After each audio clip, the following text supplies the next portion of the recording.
We wrap up day 2 of our championship week coverage on a lot of sports talk and a lot of sportstalk.com on the floor of Madison Square Garden in New York City. And the evening session of the Big East Tournament quarterfinals not only provided a whole lot of drama, it also provided our first overtime of the Big East Tournament. Now, game 1 of the evening session didn't go to overtime, but that doesn't mean it lacked drama, because it most certainly had a lot of drama. The number 2 seed, the Georgetown Hoyas, pulling away late from the number 10 seed, the Creighton Blue Jays, by a final score of 60-55, a game that was nip and tuck for about the first 30 to 35 minutes before the Creighton Blue Jays opened up a 5-point lead at 51-45 with about 6 minutes to go in the ball game. But junior guard for Georgetown, Devontae Smith-Rivera, really stepped up and carried the Georgetown Hoyas home. The final 15 points scored by the Georgetown Hoyas in the game, Devontae Smith-Rivera scored 12 of those points. Georgetown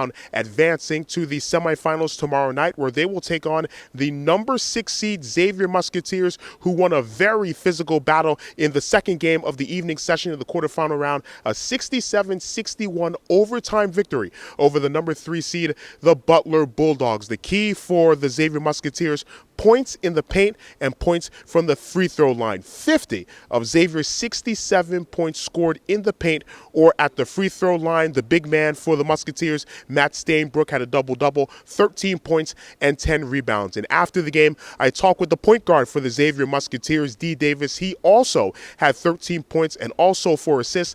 I asked him to begin our conversation, did he expect the physical battle between his Musketeers and the Bulldogs here on the floor of Madison Square Garden tonight? Yeah, every time we play Butler, it's usually a physical game, very scrappy. And they're a good team, and, we prepare for that every time. The game goes to overtime, and in that first possession, you take it aggressively to the basket, you get the and one. So did you want to personally start that overtime aggressively? Yeah, definitely. I wanted to keep attacking and make sure my team was staying aggressive throughout overtime. So I think that was a big push for us starting overtime. What's the most impressive part of this team going into the NCAA tournament? So is there a part of this team that has been doing very well, an aspect on the basketball court that this team is doing well, or more aspects? Really staying together, playing tough, knowing the scouting report and knowing personnel and, really locking in.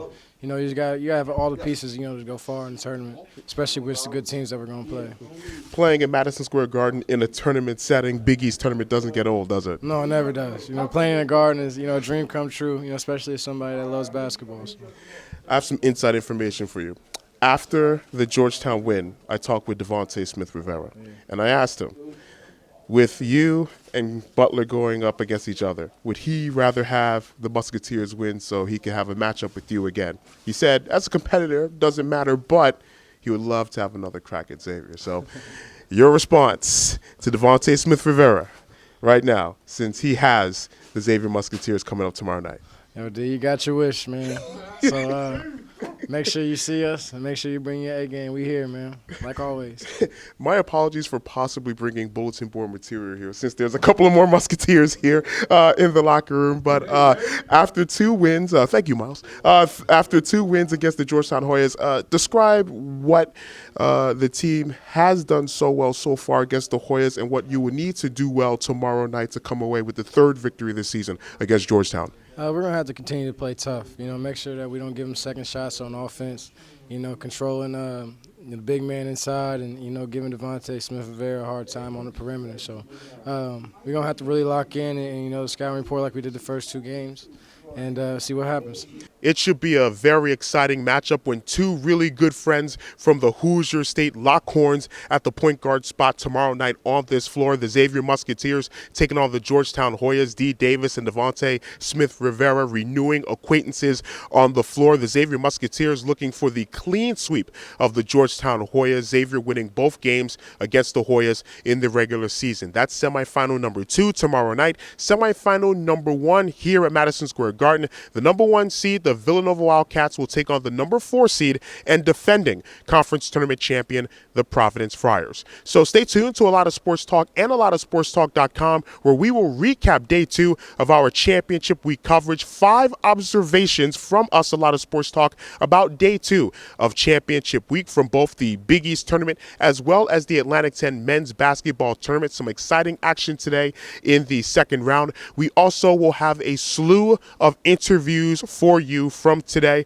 We did catch up with Devontae Smith-Rivera after Georgetown's close victory against the Creighton Blue Jays. We also talked with VCU's Mo Alley Cox, VCU eking past the Fordham Rams in the second round earlier this afternoon. And we also caught up with the Big East co-player of the year, Ryan Arcidiacono. Villanova earlier today defeating the Marquette Golden Eagles to advance to the semifinal round. Day 3 of our championship week coverage will commence from the Barclays Center in Brooklyn, New York. We hope you will join us there as well tomorrow morning. From the floor of the world's most famous arena, Madison Square Garden in New York City, my name is Adeshina Koike for a lot of sportstalk.com.